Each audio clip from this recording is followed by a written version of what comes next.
El 23 de febrero del 58 en La Habana, Cuba, el argentino Juan Manuel Fangio, 4 veces campeón mundial de automovilismo, sintió por primera vez un susto diferente de aquellos que vivía cotidianamente a más de 300 kilómetros por hora. El 23 de febrero del 58 en La Habana, Fangio fue secuestrado cuando se le colocó un revólver fosforescente que estaba clavado entre su camisa sudorosa. El secuestro del famoso corredor resultaría ser un audaz golpe de publicidad para el movimiento 26 de julio. El famoso argentino no pudo competir en esa famosa carrera con su automóvil Maserati. No obstante eso, fíjense ustedes, la guerrilla le pagó el premio de $5.000 como si hubiera corrido y hubiera ganado. Fíjense que firmó autógrafos a los hijos de los secuestradores y entabló largos diálogos durante su cautiverio de 36 horas con Faustino Pérez, jefe del comando que estaba al mando de la operación. Eso es un claro síndrome de Estocolmo. El secuestro resultaría ser un audaz golpe de publicidad para el movimiento 26 de julio. El desembarco de Granma, Fidel Castro, la Sierra Maestra, la celebrada revolución y luego el terrible contraste cuando todo giró bruscamente y Cuba se convirtió en el polo comunista a 100 kilómetros de Miami. La carrera automovilística programada fue una tragedia. Yo no sé si ustedes sabían de esto, pero Armando García Cifuentes fue el piloto sustituto, sin experiencia, y tuvo un colosal accidente. Mató a 4 espectadores e hirió a muchos más. Además, lo vio todo por televisión Fangio, cómodamente instalado en un apartamento lujoso. Como dijimos, firmó autógrafos, vivía a lo Carrington. Una vez pasada la carrera, los secuestradores entraron en pánico debido a la gran operación de rescate montada por Batista. Y el mismo Fangio, fíjense ustedes, sugirió que lo entregaran a la embajada argentina. El incidente terminó felizmente y los de esa época nunca lo olvidaron. Cuando se cumplieron 25 años de este secuestro, los secuestradores lo invitaron a Fangio, a La Habana, para celebrar el aniversario de haber sido secuestrado. Y fue increíble, ¿no? El 5 de abril del año 70 fue hallado el cadáver del embajador de Alemania Federal en Guatemala, el conde Karl Maria von Spreti, secuestrado antes por guerrilleros que exigían por su liberación $700.000 y la puesta en libertad de 22 prisioneros políticos. Los esfuerzos del gobierno alemán por establecer un pacto con los secuestradores fueron obstaculizados por el gobierno de Guatemala, que se negó a hacer cualquier trato con los guerrilleros e implantó el estado de sitio. El 10 de agosto del año 1970 se encontró el cadáver de Dan Mitrione, jefe de la Central de Inteligencia estadounidense CIA en Uruguay, quien días antes había sido secuestrado por los famosos Tupamaros en una acción terrorista. ¿Se acuerdan en Montevideo que estaban estos tipos? Bien.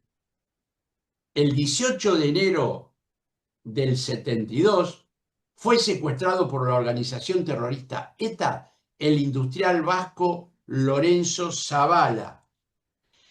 Este plagio se produjo durante los conflictos laborales de la empresa Presicontrol, de la cual él era el director, tras el despido de 200 trabajadores. ETA secuestró a Zavala y exigió la reincorporación inmediata de los despedidos para darle la libertad. aquí se da lo que hablamos en principio, no solamente tiene fines económicos, el secuestro, tiene fines políticos y terroristas, como en este caso. Tras 4 días de gestiones, por fin llegaron a un acuerdo con los trabajadores y readmitieron a todos los despedidos. Finalmente, el 22 de enero, Zabala apareció en la carretera que conduce de Ochandiano a Urquiola. El 5 de septiembre del año 1972, el grupo Septiembre Negro, ¿se acuerdan? Durante los Juegos Mundiales que hubo, un comando terrorista árabe ingresa en la ciudad olímpica de Múnich e invade los departamentos ocupados por los miembros de la delegación de Israel. El entrenador del equipo de lucha, Moshe Weinberg, y Roamno son asesinados. Los terroristas retienen a otros 9 israelíes como rehenes y dan a conocer su exigencia: la liberación de 250 palestinos presos en cárceles israelíes y el transporte de guerrilleros y rehenes a una capital árabe. Fíjense que esta acción por parte de los árabes tendía a secuestrarlos, pero mientras que no se los trasladó de ahí, eran rehenes porque la policía sabía dónde estaban, sabían que se escudaban en ellos y tenían posibilidad de actuar. Justo lo que hablamos hoy. Cuando los helicópteros aterrizan, las pistas del aeropuerto son iluminadas súbitamente con bengalas y comienzan a disparar. 2 de los terroristas caen bajo las certeras balas disparadas por los policías alemanes. El comando vuelve entonces sus metralletas contra los rehenes y los asesinan en el acto. La policía mata a 5 terroristas y otros 3 son detenidos. Otro hecho: el 15 de julio del año 1973, Paul Getty III, nieto del millonario del petróleo Jean Paul Getty, considerado durante mucho tiempo el hombre más rico del planeta, fue secuestrado en Roma.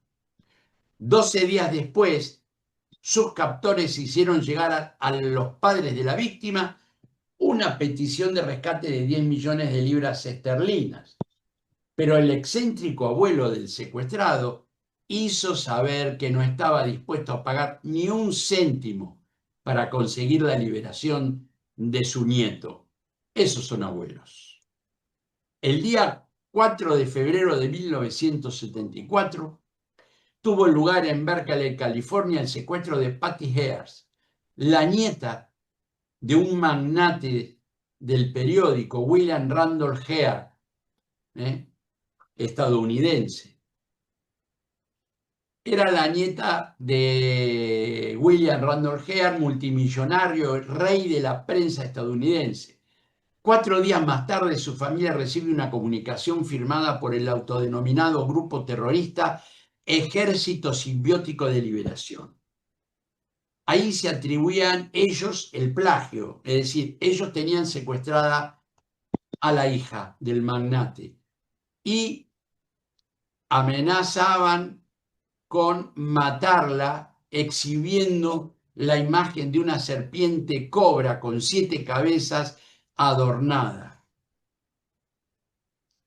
Los captores acusaban a la familia Hearst de haber acumulado su riqueza robando al pueblo estadounidense, por lo que debían purgar esa culpa dando $70 en alimentos a cada pobre de California durante las siguientes 4 semanas.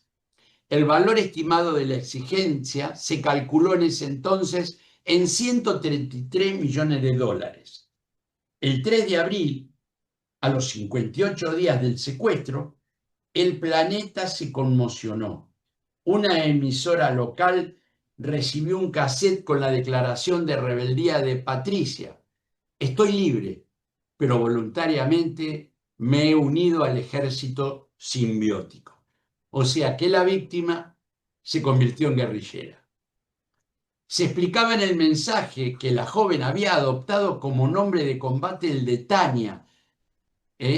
¿Por qué? Porque era un homenaje que le hacía a la guerrillera que acompañó al Che Guevara en su fatal misión en Bolivia.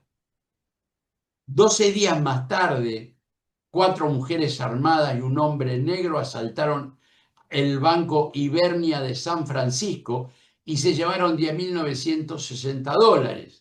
Las cámaras de televisión del sistema de seguridad registraron todos los detalles. Tania aparece amenazante con una ametralladora insultando a los cajeros. Aquí la vemos.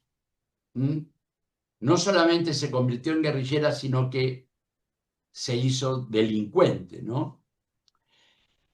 El 3 de abril, perdón, el Ejército Simbiótico o Simbionés de Liberación fue un pequeño grupo de guerrilla urbana surgida en California en el año 1973.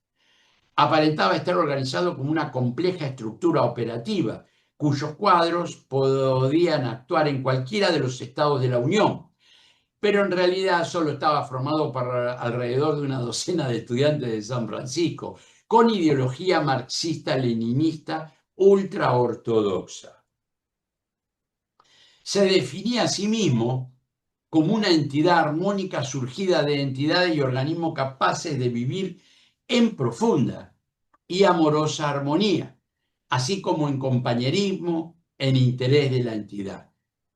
El símbolo que utilizaban consistía en una cobra de 7 cabezas, a la cual definían como un emblema de gran antigüedad que representaba la simbiosis universal.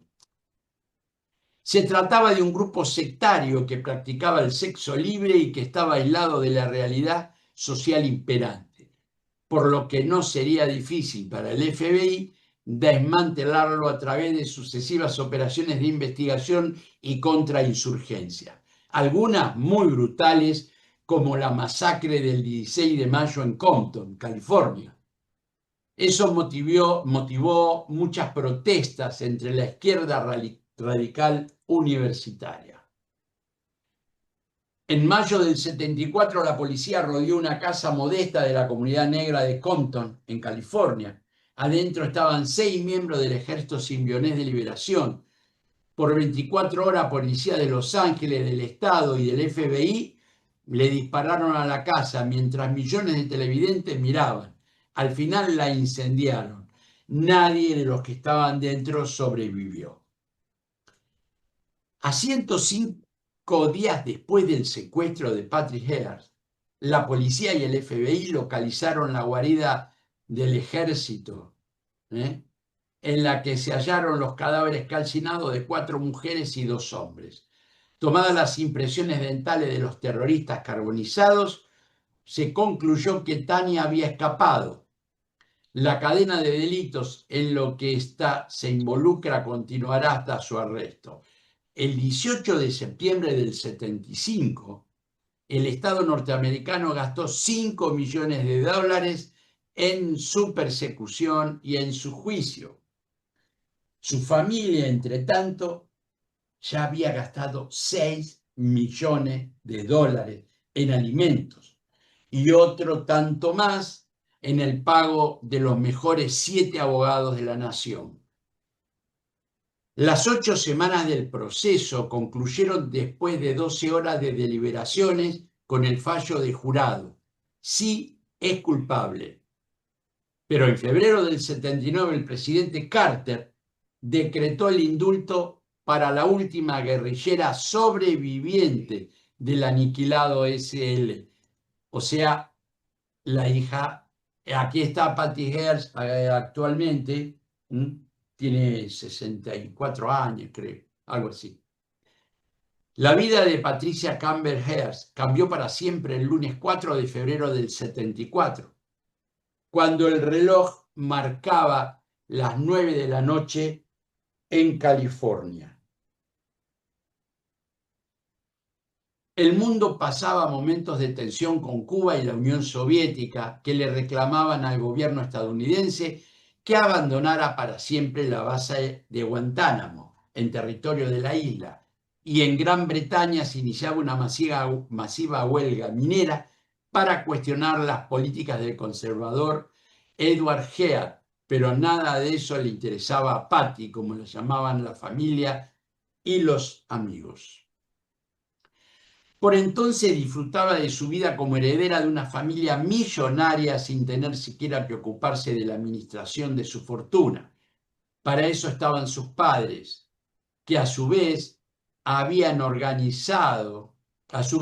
habían heredado todo de William Randolph Hearst, el magnate de la prensa estadounidense, que murió en el año 51, pero fue inmortalizado por Orson Welles, el actor, en su película Ciudadano Kane.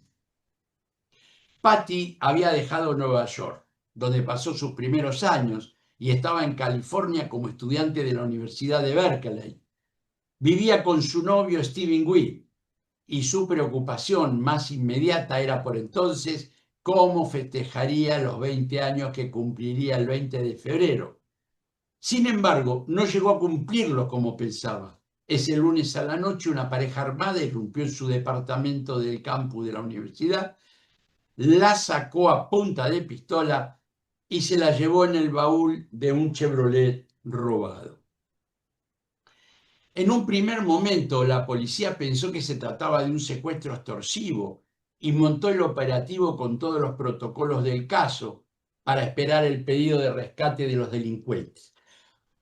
La hipótesis se cayó a pedazos pocas horas después del secuestro, cuando se conoció el primer comunicado de hasta entonces desconocido Ejército Simbionés de Liberación, un grupo guerrillero urbano cuyo objetivo manifiesto era acabar con la dictadura corporativa norteamericana encabezada por el presidente Richard Nixon.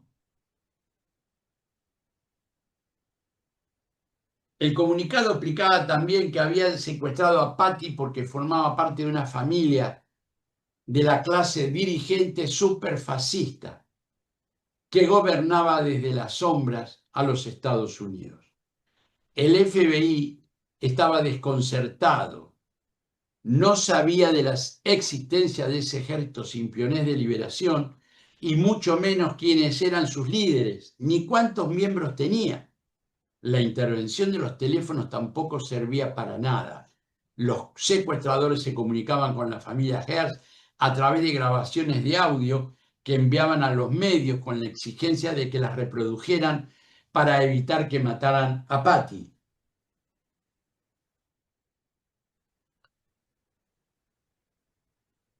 El comunicado explicaba también que habían secuestrado a Patty porque formaba parte de 2 días después del secuestro llegó la primera exigencia de los secuestradores. A cambio de la liberación de la heredera millonaria, el gobierno debía liberar a 2 de los miembros de la organización que poco antes habían sido arrestados y acusados de asesinato. El FBI tuvo que averiguar quiénes, dónde estaban y por qué se los había detenido. Se los tenía por delincuentes comunes. La respuesta fue la previsible. Los Estados Unidos no negocian con terroristas.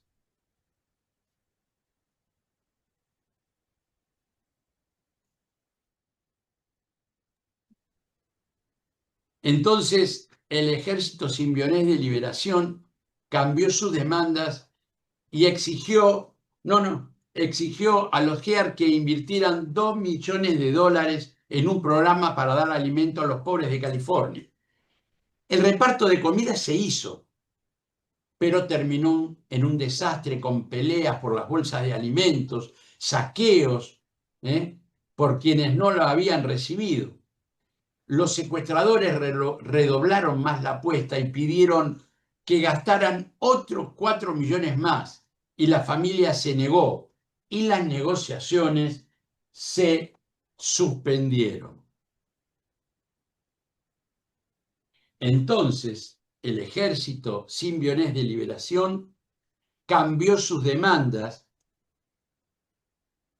y exigió a los Heers que invirtieran 2 millones, pero me fui para atrás. La siguiente grabación que recibieron los medios de comunicación llevaba la voz de la propia Patty Heers. Le pedían a su familia que cumpliera con lo que exigían, porque si no lo hacían, la iban a matar. Esta chica sonaba desesperada, pero muchos años después, en las memorias que publicó en el año 1981, contaría que la habían tenido encerrada en un armario durante 57 días. Con eso quería explicar por qué fue sometida, por qué se unió. Los días corrían de manera dramática, mientras que el FBI no tenía ni idea de dónde podían tener secuestrada a Patty. Tampoco podían descubrir la identidad de los secuestradores, porque en los interrogatorios los dos supuestos miembros del Ejército Simbionés de Liberación, cuya libertad habían exigido, estos aseguraron una y otra vez que no los conocían. Entonces, el 3 de abril, un día antes de cumplirse 2 meses del secuestro, la familia recibió una nueva grabación que cayó como un bombazo. La voz de Patty sonaba ahora muy diferente a la de la joven desesperada que rogaba por su libertad. Con firmeza en la cinta decía que se había incorporado al Ejército Simbionés de Liberación y que ahora se llamaba Tania. Como habíamos dicho, la compañera de Ernesto Che Guevara en Bolivia. Y el mensaje terminaba con una consigna en español que decía: patria o muerte, venceremos. La novedad no solo conmocionó a la opinión pública estadounidense. La conversión de Patricia Heers se convirtió en una noticia internacional que multiplicó su repercusión 10 días después. El 13 de abril, un comando del Ejército Simbionés de Liberación asaltó una sucursal del Banco Ibernia en San Francisco y se llevó $20.000. Hubo un tiroteo donde resultaron heridos 2 clientes. Y ahí también mostraron a Patricia Heers empuñando un fusil durante el asalto.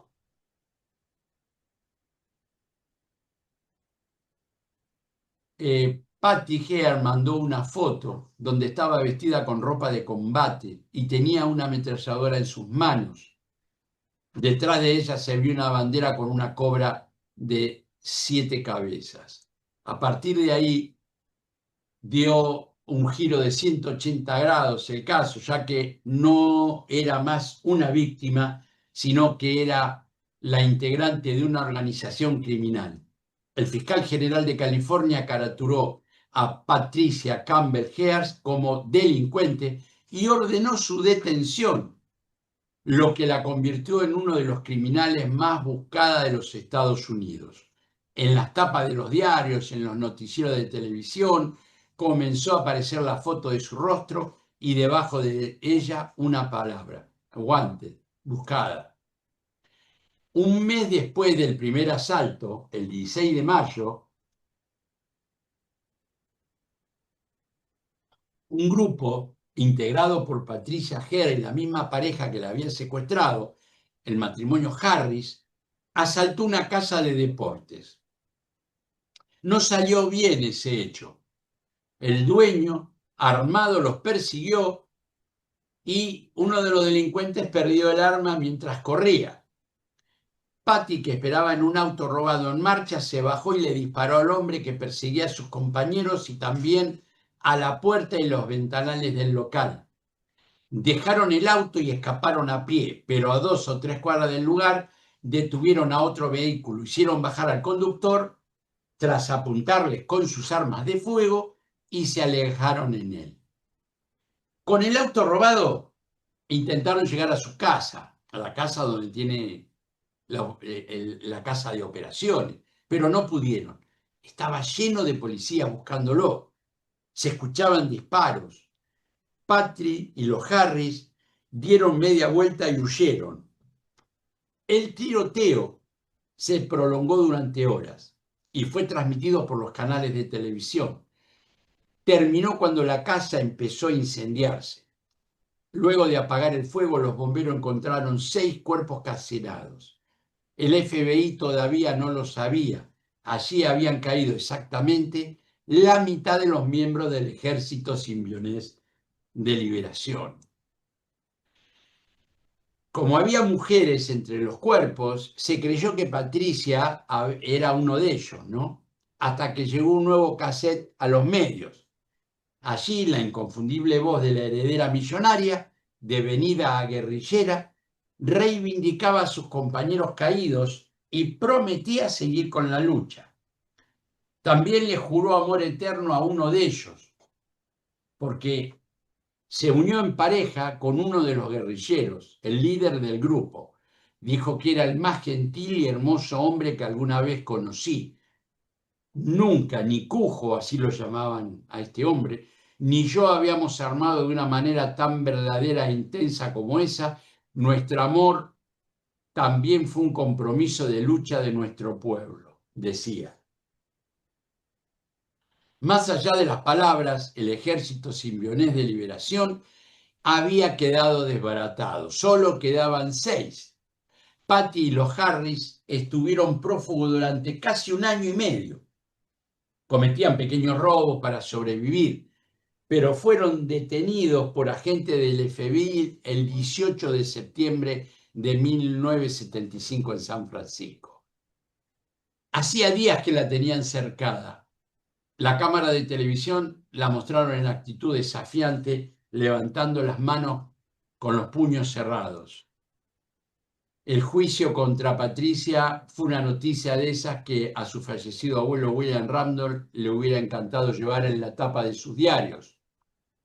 Comenzó en marzo del 76. Tuvo la mejor defensa que los millones de su familia podían pagar, pero lamentablemente no sirvieron para nada. Fue condenada por el robo del Banco Ibernia a 35 años de prisión. Sin embargo, no pasó mucho tiempo presa. El presidente Jimmy Carter, que había reemplazado en la Casa Blanca a Gerald Ford, la redujo a 22 meses. Gracias a eso, Patrick Hearst salió en libertad el 1 de febrero del 79. Bill Clinton, otro presidente en el año 2001, medio escondida, la indultó. A ella y a otros más. 140 indultos presidenciales de un tirón. Entre ellos figuraba Patricia Campbell Hearst. Hablamos del síndrome de Estocolmo, que es lo que Patrick Hearst es lo que sufrió en principio, ¿no? Primero, con el miedo de morir, quiso tener una buena relación con los captores y ¿qué hacía? Defendía su posición, los apoyaba y los justificaba. ¿Por qué? Porque el síndrome de Estocolmo es un fenómeno psicológico en que una víctima, tanto en un secuestro como en una toma de rehenes, desarrolla un vínculo afectivo o de dependencia positiva hacia sus captores. No es un trastorno mental oficial en los manuales de diagnóstico, sino como una respuesta de afrontamiento o un mecanismo de supervivencia. Es una defensa inconsciente, porque están en una situación de peligro extremo. Es una estrategia de supervivencia paradójica que surge en situaciones de cautiverio prolongado, donde la víctima puede sentir empatía hacia el abusador como un mecanismo para sobrellevar el trauma y el miedo extremo. Las características principales que tiene el síndrome es el vínculo emocional. La víctima desarrolla sentimientos positivos hacia sus captores. Se identifica con el agresor. Puede simpatizar con la causa o los objetivos del captor. Hay veces que lo defienden, hay veces que nunca quieren declarar en contra de sus captores, aún detenidos, ¿no? Que no corre riesgo. Hay sentimientos negativos hacia las autoridades. La víctima desarrolla sentimientos negativos hacia la policía o toda autoridad externa. ¿Por qué? Porque las percibe como una amenaza mayor. Ese mecanismo de supervivencia se considera de adaptación psicológica para sobrevivir a un trauma intenso y peligroso. El contacto prolongado, la situación de cautiverio, debe durar un tiempo considerable. Debe existir un contacto continuo entre la víctima y el captor. No debe haber un trato abusivo, es decir, si los captores tratan a las víctimas con cierta amabilidad o al menos no las maltratan físicamente en forma constante, hay una gran posibilidad de que nazca el síndrome de Estocolmo. Pero también si sufren por autoprotección, si sufren agresiones, por autoprotección, se someten al hecho. La víctima puede sentirse aislada de sus redes y de sus apoyos habituales.